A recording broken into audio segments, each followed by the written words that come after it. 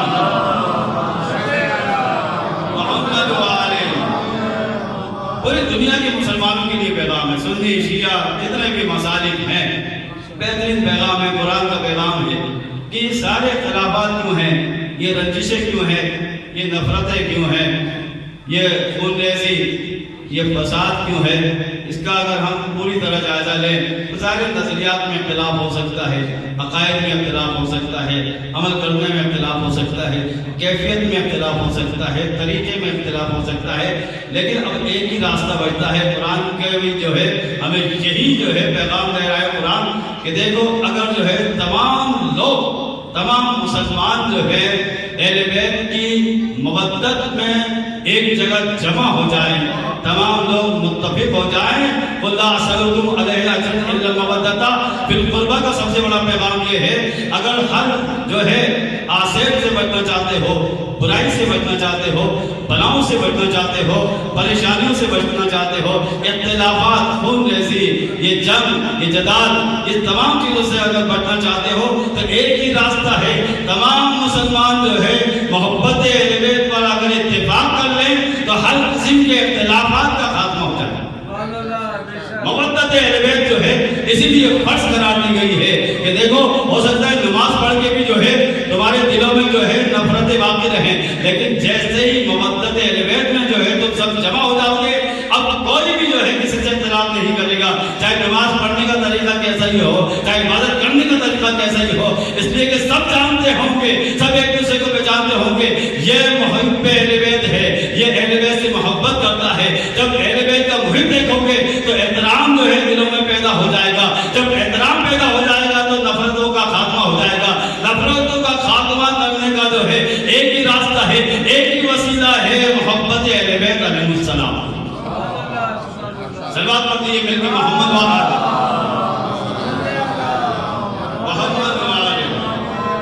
یہ مودت اتنی بڑی جو ہے نعمت ہے, یہاں تک آیا روایتوں میں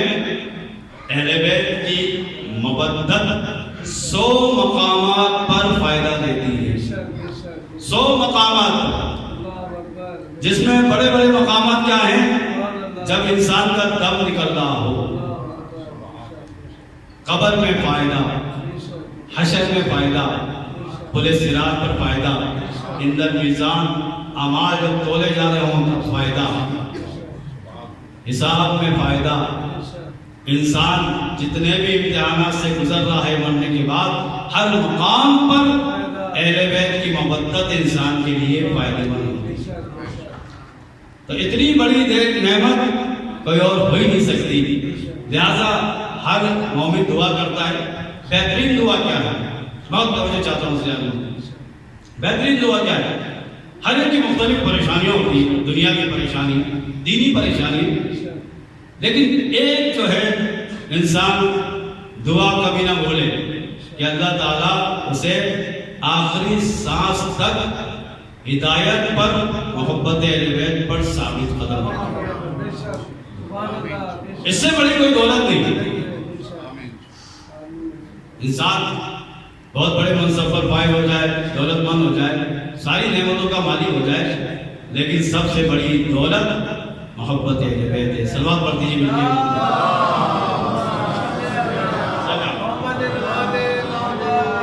تو یہ محبت کا پیغام، محبت کا پیغام جو ہے اہل بیت کے چاہنے والوں کی طرف سے ہر جگہ پہنچتا رہتا ہے۔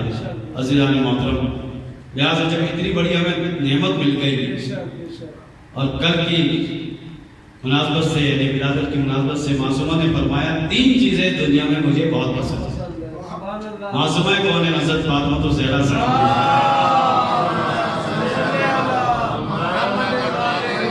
3 چیزیں دنیا سے میں مجھے بہت پسند ہیں۔ اللہ کے رسول کی زیارت کرنا، جو حیات میں جو انہوں نے زیارت رقیہ انور کی زیارت کی، اور ہم جو اس زمانے میں ہیں ہمارے لیے مدینہ جانا، مکہ جانا، زیارت کرنا، اور جو وہاں بھی نہیں جا سکتا تو کم از کم صلوات پیش کر جو ہے اللہ کے رسول سے جو ہے محبت کا اظہار کرے۔ صلوات پڑھتے ہیں مل کے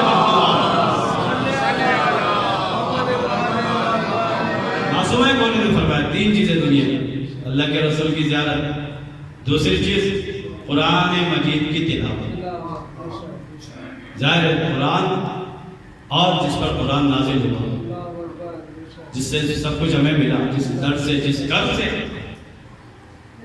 تیسری چیز لوگوں پر خرچ کرنا، انفاق کرنا۔ قرآن میں متعدد آئے، کبھی بھی انسان حقوق العباد کو نہ ہو، کسی کی کوئی پریشانی ہے وہ پریشانی دور کر سکتا ہے، خرچ کر جو ہے اس کی پریشانیوں کو دور کر دے، اپنے مومن بھائیوں کی ساری پریشانیوں کو دور کرنا۔ معصومہ کا چاہنے والا، اہل بیت کا ماننے والا، محب اہل بیت سے محبت کرنے والا، اس میں 3 خوبیوں کا ہونا ضروری ہے۔ پہلی خوبی یہ ہے کہ اللہ کے رسول سے جو ہے محبت کرتا ہو، ایسی محبت زندگی میں زیارت کا مشتاق ہو، اور اس کے بعد جو ہے زندگی کے بعد جو ہے اللہ کے رسول کی قبر مطہر کی زیارت کا مشتاق ہو، یا صلوات پڑھ کر جو ہے ان کی جو ہے محبت کا اظہار کرے۔ قرآن کی تلاوت کرنا جانتا ہو، قرآن کی تلاوت پہلے پڑھنا جانتا ہو، اس کے بعد ترجمہ، اس کے بعد عمل کرنا کی جو ہے انسان کوشش کرتا رہے، تاکہ جو ہے اللہ کے رسول نے فرمایا تھا کہ میرا چاہنے والا یا میں تمہارے درمیان 2 گرا قدر چیزیں چھوڑ کے جا رہا ہوں، ایک قرآن ہے، ایک میرے اہل بیت ہے۔ یعنی قرآن کو بھی نہیں بولنا، اہل بیت کو بھی نہیں بولنا۔ اگر ایک کو بھی چھوڑ دیا تو خسارے میں ہو جاؤ گے۔ قرآن کو بھی سمجھنا ہے، قرآن کو پڑھنا بھی ہے، سمجھنا بھی، عمل کرنا بھی ہے، اور اہل بیت کی محبت بھی رکھنا ہے، اور سیرت اہل بیت کو بھی اپنانا ہے۔ لہٰذا کوئی بھی جو ہے معصومین کا جاننے والا جو ہے اللہ کے حبیب سے بھی محبت کرے گا، اور اس کے ساتھ ساتھ قرآن کی تلاوت بھی کرے گا، قرآن کو سمجھے گا بھی، اس پہ عمل بھی کرے گا۔ اور تیسری بات یہ ہے کہ وہ کبھی جو ہے لوگوں کو نہیں بھولے گا، لوگوں کے مسائل کو حل کرنے کے لیے ہر وقت کوشش نظر آئے گا، ہر وقت یہ سوچے گا کہ میں لوگوں کی کیا خدمت کر سکتا ہوں۔ اس کا نام ہے حقوق العباد۔ عزیزان محترم، جب یہ تینوں خصوصیات پیدا ہو جائے گی تو یقینی طور پر وہی جو ہے اہل بیت کا سچا چاہنے والا۔ صلوات پڑھتے ہیں مل کے محمد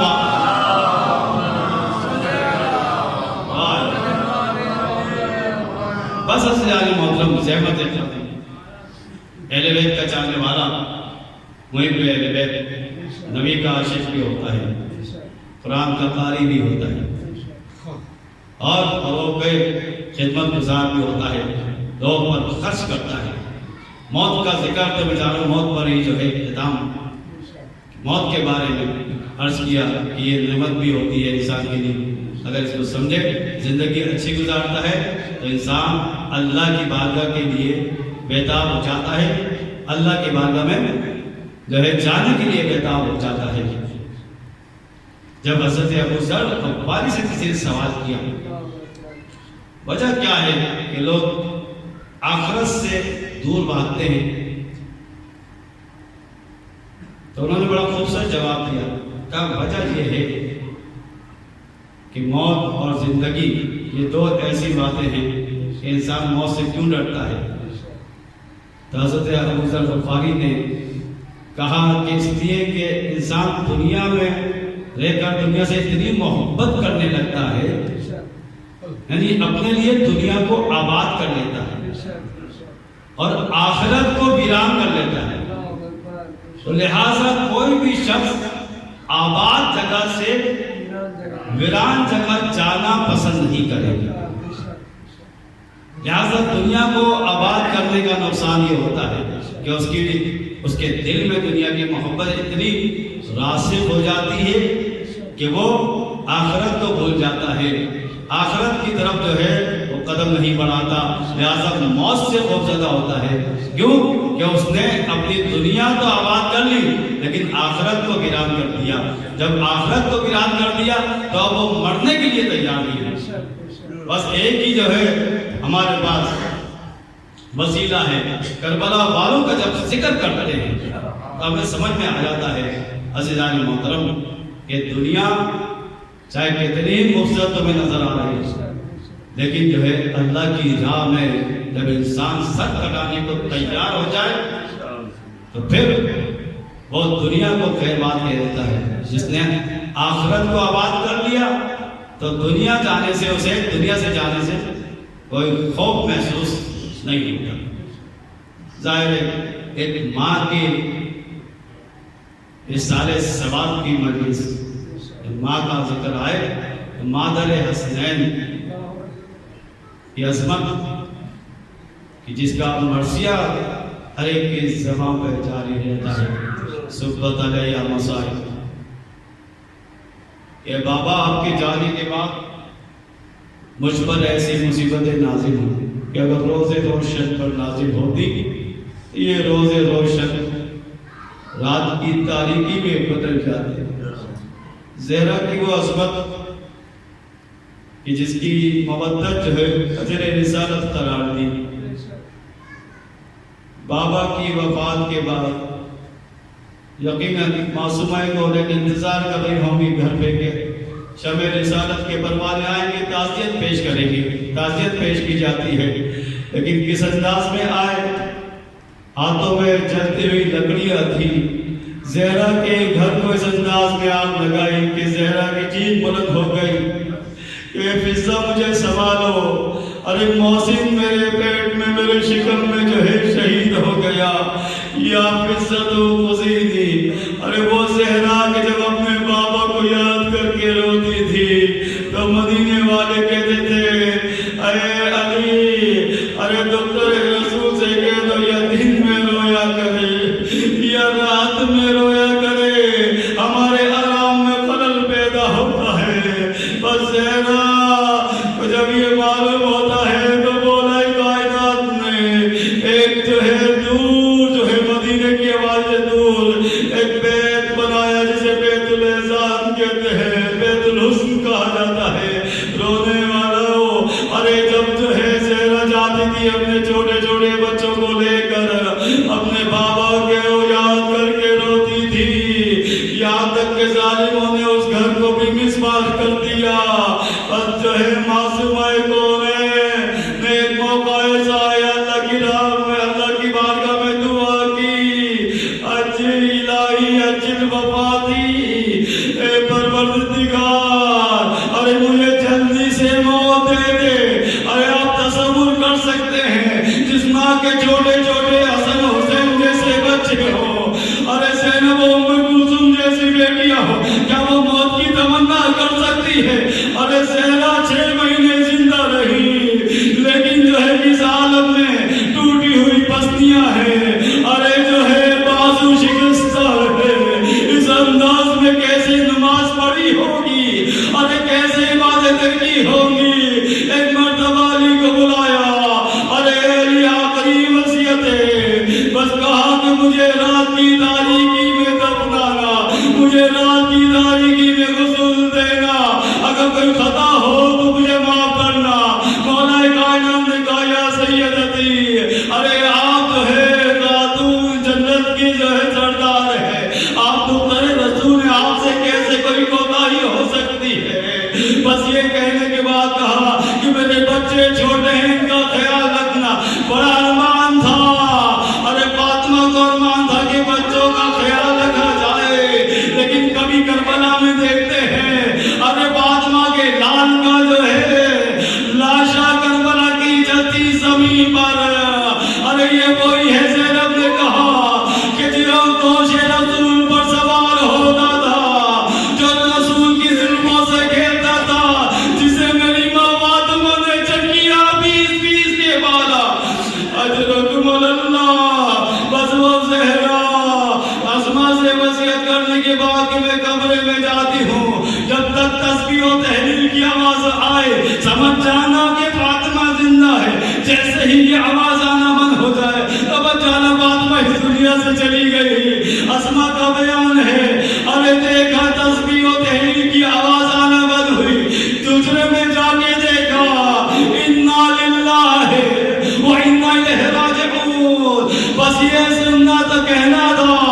ارے اسی دوران حسن و حسین آتے ہیں. اسما نے کہا شہزادو, ارے منہ ہاتھ دھو کر کھانا کھا لو. شہزادوں نے کہا اسما کیسی باتیں کر رہی ہو, کیا ہم نے کبھی اپنی ماں کے بغیر کھانا کھایا ہے. دونوں شہزادے دوڑتے ہوئے جاتے ہیں, اتنے میں جا کے دیکھا یا ارے اماں کلمنی, ہم سے کلام کریں. ہم آتے تھے, آپ ہمیں سینے سے لگاتی تھی, ہم سے باتیں کرتی تھی. امام حسن ہاتھوں کا بوسہ لیتے ہیں, امام حسین قدموں کا بوسہ لیتے ہیں. ایک مرتبہ دیکھا آج اماں کلام نہیں کر رہی, امام اتارے دوڑتے ہوئے جاتے ہیں. مولا کائنات کو خبر ہوتی ہے. علی نے جیت کر کہا اب علی کا اس دنیا میں کوئی دفاع کرنے والا نہ رہا. علی پر مصیبت آتی تھی تو فاطمہ سے ذکر کرتا تھا, بس علی فرش کھا کے گر جاتے ہیں. اور شادی کے بعد علی نے فاطمہ کی وصیت کے مطابق رات کی تاریکی میں غسل دیا, اور ایسا غسل کہ علی کی چیخ بلند ہوئی. کسی نے سوال کیا, کہا فاطمہ کی پسلیاں ٹوٹ چکی تھی لیکن مجھے خبر نہ ہوئی. اجرکم اللہ, بس فاطمہ کے وصیت کے مطابق رات کی تاریکی میں علی نے غسل دیا, کفن دیا, جنازہ تیار ہوا. بچوں سے کہا بچوں اپنی ماں کا آخری دیدار کر لو, اپنی ماں کو ودا کر لو. فاطمہ کے چھوٹے چھوٹے بچے ہیں, دیوانے سے لپٹ کے روتے ہیں کہ اماں نانا کو سلام کہنا, ہم بیمار ماں کے ہو گئے, ارے ہم یتیم ہو گئے. ایک مرتبہ دیکھا امام حسین ایک گوشے میں کھڑے ہو کر ایک جملہ کہا, اے اماں جب میں آتا تھا تو آپ مجھ سے کلام کرتی تھی, آپ فخر مریم ہیں, میں فخر عیسیٰ ہوں. ارے جب تک کلام نہیں کریں گی حسین نہیں آئے گا. بس یہ جملے ادا ہوئے, بندے کفن کھلے, فاطمہ کے ہاتھ بلند ہوئے. حسین دوڑتے ہوئے جاتے ہیں, فاطمہ کے سینے سے لگتے ہیں. جبرائیل آسمان سے نازل ہوئے, اے علی حسین کو جدا کر دو. ارے بس میں ملائکہ میں کورام بابا ہے, میں کہوں گا یہ حسین کا مقدر کہ لاش